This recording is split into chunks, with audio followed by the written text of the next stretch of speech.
Raichur railway police station Sanjay ಮೇಲೆ ಪರಶುರಾಮ್ ಮೇಲೆ ಸದ್ಯಕ್ಕೆ ಯಾವುದೂ ನಮಗೆ ಕೇಸ್ ಇರುವುದು ಕಂಡು ಬಂದಿರುವುದಿಲ್ಲ. ಬಟ್ ಬೈಕ್ ಕಳ್ತನ ಬಗ್ಗೆ ಇವ್ರ ಮೇಲೆ ಎಲ್ಲಿಯೂ ಪ್ರಕರಣ ದಾಖಲಾಗಿರುವುದಿಲ್ಲ. ಈಗ ಸದ್ಯಕ್ಕೆ ನಾವು ಇರುವ ಮಾಹಿತಿ ಪ್ರಕಾರ ರೀಸೆಂಟ್ ಟೈಮ್ಸ್ ಅಂದರೆ ಒಂದು 6 months to 8 monthsಯಿಂದಲೇ ಮಾಡಿರ್ತಾರೋ ಅನ್ನೋದು ಮಾಹಿತಿ ಸದ್ಯಕ್ಕೆ ಪ್ರಾಬ್ಲಮ್ ಮಾಹಿತಿ. ಬಟ್ ನೋಡಬೇಕಾಗುತ್ತೆ, ಇನ್ನೂ ತನಿಖೆ ಮುಂದುವರಿಸಿ ವಿಚಾರಣೆ ಮಾಡಬೇಕಾಗುತ್ತೆ. ಈ ಬೈಕ್ ಯಾವಾಗ ಕಳ್ತನ ಆಗಿದೆ ಅನ್ನೋದು ಸಂಪೂರ್ಣ ಕಂಪ್ಲೀಟ್ ಮಾಹಿತಿ ನಮಗೆ ಬೇಕಾಗುತ್ತೆ. ಮಾರಾಟ ಮಾಡಲಿಕ್ಕಂತ ಪರಶುರಾಮ್ಕಂತ ಕೊಟ್ಟಿರ್ತಾರೆ, ಅವ್ರು ಇನ್ನೂ ಮಾರಾಟ ಮಾಡಲಿ ಅವ್ರ ಇಟ್ಕೊಂಡಿರ್ತಾರೆ. ಅಷ್ಟೊತ್ತಿಗೆ ನಾವು ಮಾಹಿತಿ ಬಂದಿದ್ದರೆ ಒಂದೊಂದು ಗಾಡಿ ಇವರೇ ಇಟ್ಕೊಂಡು ಓಡಾಡ್ತಾ ಇದ್ದಾಗ ಗಮನಕ್ಕೆ ಬಂದಿದ್ದು ಕಳ್ತನ ಆಗಿರೋ ಗಾಡಿ ಅವರು ಯೂಸ್ ಮಾಡ್ತಾ ಇದ್ದಾರೆ ಮಾಹಿತಿ ಬಂದಿದ ಮೇಲೆ ನಾವು ಇಟ್ಕೊಂಡು ವಿಚಾರಣೆ ಮಾಡಿದ್ದೇವೆ. ಮಾರಾಟ ಮಾಡಿಲ್ಲ.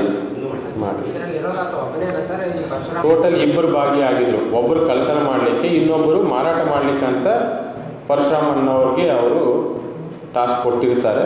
ಆಲ್ರೆಡಿ 4 bikes ಫಸ್ಟ್ ಕೊಟ್ಟಿರ್ತಾರೆ ಮಾರಾಟ ಮಾಡೋದು. ಇನ್ನು ಮಾರಾಟ ಮಾಡಬೇಕಾಗಿತ್ತು. ಅಷ್ಟೊತ್ತಿಗೆ ನಾವು ಅವ್ರ ಕೇಸ್ ಇರುವಂಥ ಒಂದು ಜಾಗದಲ್ಲಿ ನಾವು ಅದು ಜಪ್ತಿ ಮಾಡಿಕೊಂಡಿದ್ದೇವೆ. ಕೆಲವೊಂದು ಹೇಳಿದ ಪ್ರಕಾರ ಅದು ವೈರ್ಸ್ ಮಾಡಿ ಡೈರೆಕ್ಟ್ ಕನೆಕ್ಷನ್ ಕೊಟ್ಟು ಆನ್ ಮಾಡ್ಕೊಂಡು ಹೋಗಿದೆ.